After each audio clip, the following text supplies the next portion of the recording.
When you walk up the sacred way to the Acropolis, right before you go through the gatehouse, the Propylaea, you see a small, beautiful Ionic temple, the temple to Athena Nike. And inside, as is typical of Greek temples, was a sculpture of the goddess of Athena Nike. That is, an Athena associated with victory in battle. Nike means victory. This is a very constrained space, and at some point people were worried about falling off, and so they added a railing, a parapet, and it was carved with a series of small figures. In fact, the parapet itself is no more than about 4 feet tall. And so a parapet is a kind of railing and a space where you could walk, but these didn't face the people on the inside. These faced the walkway up. What we see carved in fairly high relief are a series of Nikes, that is, winged figures of victory. The most famous one is the Nike adjusting her sandal. I've never been clear whether she's taking her sandal off or putting her sandal on. I think she's taking it off. I think she's undoing the knot, and the sandal will slip off, and that's because she'll be walking on sacred ground. So we have a figure that's, by definition, off balance. She's lifting one foot up to undo the tie on her sandal. She's got her other leg bent. She leans forward, but her left arm comes up to help her balance, and you can see the wing just behind her left arm. Actually, there's 2 wings if you look, and it's a good thing she's got them because presumably it's those wings that are helping her maintain her balance. Yeah. It's so interesting because in the High Classical period we see a great deal of attention paid to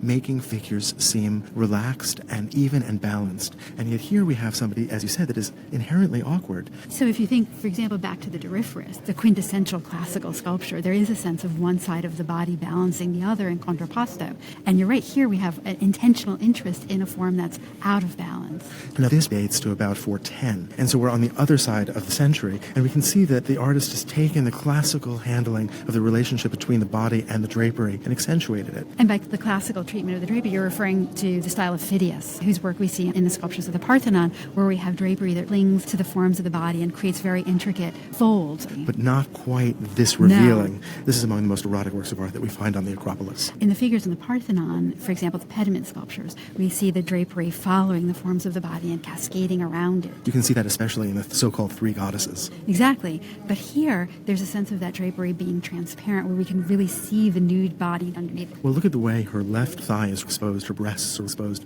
her abdomen is so transparent to us. But then look at the way that the folds gather on her arm, just beautifully. And actually, you can see that the artist has created little peaks in that drapery, giving us a sense of the weight of the cloth. Her right shoulder is nude, but her left shoulder is closed. We have access to the body in either case.